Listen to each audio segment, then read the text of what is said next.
नमस्कार दोस्तों, जय हिंद। दोस्तों, हमारे चैनल हिंदुस्तान किसान में आपका स्वागत है। आज हम देखेंगे पाकिस्तानी मीडिया की एक और लेटेस्ट डिबेट। लेकिन उससे पहले, यदि आपने हमारे चैनल को अभी तक सब्सक्राइब नहीं किया है तो सब्सक्राइब करें। वीडियो पसंद आए तो लाइक करें, कमेंट करें और शेयर करें। आइए देखते हैं वीडियो। जय हिंद, वंदे मातरम। जाने मन ये जो पाकिस्तान के अंदर एक धंधा है, गंदा है पर धंधा है, ये जो चालू है, इसमें पिछले कई सालों से जो ट्रांसपेरेंसी इंटरनेशनल की जो रिपोर्ट्स आ रही हैं, उसमें ये चीजें उन्होंने रखी कि अगर इत्तेफाक राय होता है तो पीटीआई आईनी कानून देने के लिए पार्लियामेंट में वापस आने के लिए भी तैयार है। और हर बार जो है वो डिक्टेटरशिप या फौज यही कहकर आई है, और लोग ये भी कहते हैं कि मौका ही नहीं दिया जाता जो बाकी गवर्नमेंट्स होती हैं। और जो मुख्तलिफ रिपोर्ट्स आती हैं, इंडिपेंडेंट सर्वेज होते हैं, वो आपको ये बताते हैं कि जो सबसे ज्यादा जो यहाँ पे करप्ट महकमा है वो रेवेन्यू डिपार्टमेंट है। ये देख ये नहीं मौका, ये जो सारे डेमोक्रेटिक गवर्नमेंट को सर, डेमोक्रेटिक गवर्नमेंट को कौन सी डेमोक्रेसी यहाँ? ये जो सारे हैं, ये फौज के तो बच्चे हैं सारे आपके। इमरान खान से पूछे फौज के बगैर इसको कौन जानता था 2018 में, वही तो लेकर आए इसको। इस फौज के बगैर इसका कौन सा गुजारा है? जुडिशरी सारी, आप आजम नजीर ताड़ साहब कह चुके हैं कि मैं जनरल बाजवा पे कहा कि जूनियर जजों को मैं प्रमोट कर सुप्रीम कोर्ट वोट देना पड़ा। तो फिर ये सारा सिस्टम देखे ना, सारा सिस्टम उनका है, वो अंडे दें तो बच्चे। सर अभी भी तो फिर इसका मतलब है एजेंसी से चला रही है ना मुल्क को। वही है, लेकिन ये जो चीखो पुकार है, ये तो बंद हो ना। ये जो बच्चे पेट्रोल के डब्बे हाथों में लेके फिर रहे हैं, पेट्रोल बम लेके फिर रहे हैं, जो कहते हैं मुल्क जला के पार्टी करना चाहते हैं, इनसे तो जान छूट जाएगी ना। ये तो अपने घरों में चले जाएंगे वापस। ये जो लास वेगस बना हुआ है जमान पार्क के अंदर, वो तो बंद हो जाएगा। मैं यही कह रहा हूं, आज भी वही चला रहे हैं। आरजू, आप इस वक्त भी उनकी मर्जी के बगैर चिड़िया पर नहीं मार सकती पाकिस्तान में, ये तो अंडरस्टूड है। अदालतें भी उनकी है, असेंबली भी उनकी है, हर चीज उनकी है। लेकिन ये जो लौंडे लपाड़े हैं जिनके हाथ के अंदर पेट्रोल और माचिसें हैं, ये तो सुकून से घर चले जाएंगे ना। सिर्फ यही फायदा होगा और कोई फायदा नहीं। और हाँ, ये है कि एक पार्टी खाएगी ना, अब तो हर बंदा ही खा रहा है ना। अब तो लुट पड़ी है ना जी। अब तो थाने वाला, सपाही, हर बंदे ही खा रहा है। पटवारी भी खा रहा है, सियासतदान भी खा रहा है। पाकिस्तान को जिस तरह भंबोड़ के खा रहे हैं, वो चले, उसमें कोई एक पार्टी खाएगी, ढंग से खाएगी, पढ़े लिखे तरीके से खाएगी।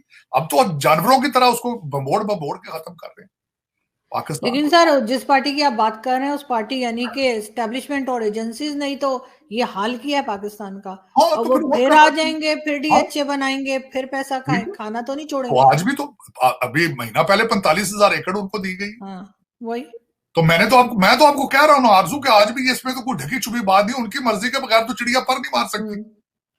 सर, हिना रब्बानी खर और शहबाज शरीफ साहब की भी एक ऑडियो लीक आई थी, उसमें वो जो बात कर रही थी कि अमेरिका की कहना जाए, अमेरिका जाए, कहाँ जाए, रूस जाए, कहाँ जाए। उन्होंने कहा जहां पर सस्ता टिकट मिल जाता है वहां चले जाओ। उनका यही जवाब था, यहाँ जहां से पैसे मिलते हैं और जहाज सस्ता टिकट है वहां चले जाओ। उन्होंने ये क्या कहना था उनके? देखिए, खैरात ही मांगनी है, कहते जहां से मिल जाए। कहते हैं किसी अमीर के घर से मिल जाए या किसी ठेले वाले से मिल जाए, खैरात ही जो मांगनी है आपने, और क्या करना है आप।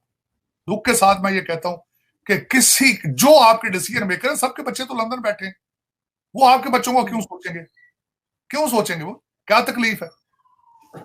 लेकिन सर देखिए, एक चीज मैं आपकी नहीं समझ पा रही सर। अगर अभी भी एजेंसीज और एस्टेब्लिशमेंट ही चला रही है तो फिर पॉलिटिशियंस का क्या कसूर है? और अगर ये मुकम्मल तौर पे सामने खुला कर आ जाते हैं, तब भी पाकिस्तान को क्या बचाएंगे? यही होगा जो पहले लूटमार चल रही थी, वही चली। मैं समझा ये रहा हूं सिर्फ आपको कि चला तो इस वक्त भी रहे हैं वो, लेकिन ये साथ ये ड्रामा क्या है सामने? ये अमल बिल मारूफ का ड्रामा क्या है? ये रेडिकलिज्म, ये बच्चे सड़कों पर रोजाना जूते खा रहे हैं, गोलियां खा रहे हैं, आवारा फिर रहे हैं। बिल्कुल, ये घर चले जाएंगे, शायद पढ़ाई पर तवज्जो देनी शुरू कर दें। मैं तो यही कह रहा हूं, चला तो इस वक्त भी वही रहे। और फिर दूसरी एक और बात है ना, अगर वो खुला के सामने आ जाएंगे तो हो सकता है देयर आर चांसेस कि थोड़ी रिश्वत में करप्शन में थोड़ी कमी आ जाए। इस वक्त तो फिर मादर पिदर आजाद है, को पता ही नहीं ना कि हूज कॉलिंग द शॉट्स। सारे लूट रहे हैं ना इस वक्त। और बल्कि मेरी ये ख्वाहिश है एक पार्टी लूटे, अगर लूटना है तो। ये सारे लूट रहे हैं ना इस वक्त। और सर दूसरा इमरान जी जी जी जी देखो उसमें आरजू बात ये करने वाली है इस वक्त, ये जो इस वक्त, अच्छा फिर दूसरा दुनिया के लिए बेहतर हो जाएगा, उन्हें पता होगा कि किससे बात करनी है। अभी भी तो जाके पैसे मांगते हैं तो हमारे आर्मी चीफ साहब पैसे मांगते हैं, तो फिर वो लोगों को पता चल जाएगा भी कॉल किसको करनी है। अब तो कंफ्यूज हो जाते हैं, अब मोदी जी ने कॉल करनी हो, उन्हें पता ही नहीं किससे बात करनी है। देखे ना, कोई मैसेज भेजना हो यार कि ये बात आपसे करनी, कई दफा अपना इजहार कर चुके, कहते हैं हमें तो पता ही नहीं बात किससे करें भाई। तो ये क्लियर हो जाएगा ना यार, मियाँ वो फलान जगह कॉल करनी है, उससे बात कर लो, अभी क्या करना है। तो अब तो कंफ्यूजन है, ये कुछ फायदे हैं उसके, मैं ये कह रहा हूँ। और इस वक्त तो एक, मैं अगर देखें आजू, अगर देखा जाए तो इस वक्त बात आपकी ठीक है बिल्कुल।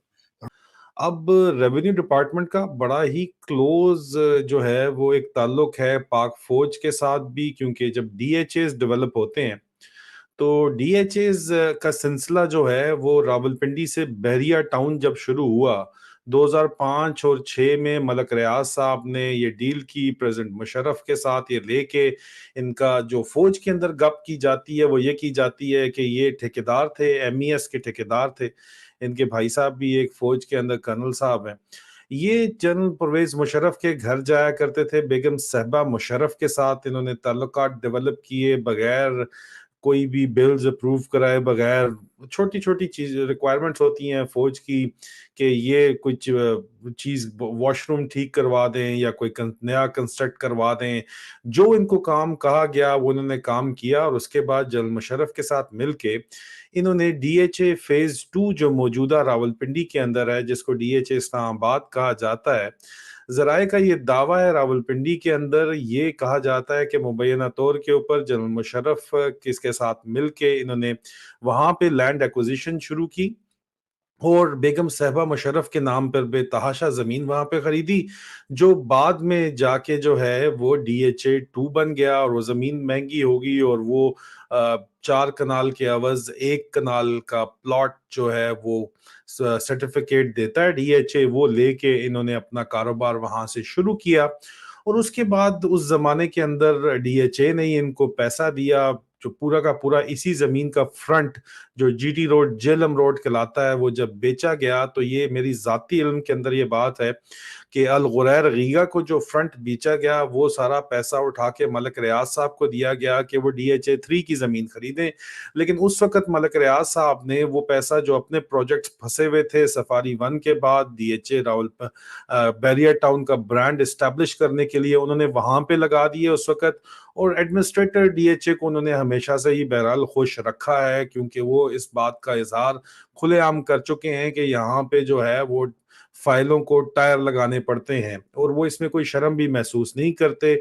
और पाक फौज के जर्नैलों को वो गाफ के लफ्ज से जो एक गंदा लफ्ज जो शुरू होता है, जिसको उर्दू में मुहज्जब लोग तवाइफें कहते हैं, वो उससे तशबीह देते रहे हैं। मीटिंग्स के अंदर भी ये बात भी पिंडी के अंदर बड़े आम तौर के ऊपर पता है। लेकिन मलक रियाज साहब ने वहां से अपना ब्रांड इस्टेब्लिश कर लिया और उनको समझ आ गई कि यहाँ पे पाकिस्तान में किस तरह काम करना है, किस तरह काम चलाना है। और इसी तरह उन्होंने रावलपिंडी से बैरियर टाउन का जो ब्रांड इस्टेब्लिश किया उसको उन्होंने फिर उसके बाद पाकिस्तान में फैलाया, उसको वो लाहौर लेके गए और लाहौर के बाद जो है वो कराची इसको ले गए। जो है ना आर्टिकल 6 इमरान खान पे लग रहा है। बहरहाल चलें, वो कोर्ट की प्रोसीडिंग है, जब कोर्ट फैसला करेगी तो देखा जाएगा। मैं तो ये देख रहा हूँ कि दो बातें, एक तो सियासी बात है कि 14 पार्टियाँ मिल के पाकिस्तान के घाक किस्म के सियासतदान मिल के एक इमरान खान से इलेक्शन का ना सामना करने के लिए क्या क्या किस तरह मैदान छोड़ के भाग रहे हैं और क्या क्या तावीलें दे रहे हैं। पहले मिल के कहते थे कि जनाब अगर आपको इलेक्शन चाहिए तो पंजाब और केपी की असम्बलियाँ तोड़ें, क्योंकि इस तरह तो आप हुकूमत में हैं, इलेक्शन कैसे मांग सकते हैं। हमने कहा आपसे मुल्क नहीं चलता, आपसे मैशियत नहीं चलती, तो आप मेहरबानी करें नया इलेक्शन कराएं ताकि नई हुकूमत आके फैसला करे। नहीं जी, आप असम्बलियाँ तोड़ें। खैर असम्बलियाँ हमने तोड़ दी। फिर कहते हैं कि मुल्क के जो है ना वो सिक्योरिटी के हालात ऐसे नहीं है कि हम इलेक्शन कराएं, हमें डर लगता है इलेक्शन से। फिर कहते हैं हमारे पास पैसे नहीं हैं, तो पैसे हमने देखा कि अरबों रुपए, उसके कई 100 अरब रुपए खर्च कर रहे हैं। अभी शायद खान साहब ने कहा कि खाली 20 अरब रुपया तो उनकी अपनी पार्टी नून लीग खा गई है, आटे से खा गई है। तो इस तरह के यानी मज़ का खेज बातें करने के बाद फिर उन्होंने कह दिया कि जी इलेक्शन तो हम कराना चाहते हैं, लेकिन इलेक्शन अगर एक दिन में हो तो हमने कहा चलें वो भी कर लेते हैं। अब ये सारी बातें इनके बहाने इलेक्शन से भागने के।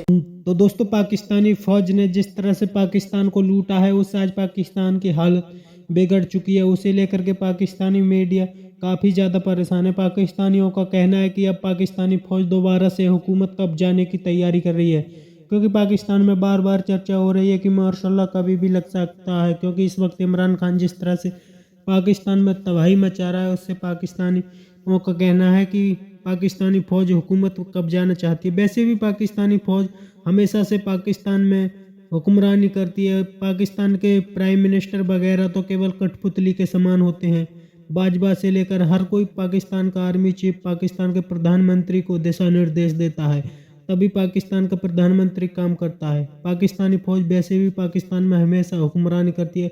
अब इमरान खान ने जिस तरह से अपने अवाम को जगाया है, उससे पाकिस्तानी फौज भी धीरे धीरे घबराने लगी है। आपकी क्या राय है कमेंट में जरूर शेयर करें। यदि आप चैनल पर नए तो चैनल को सब्सक्राइब करें। वीडियो पसंद आए तो लाइक करें, कमेंट करो और शेयर करें। जय हिंद, वंदे मातरम।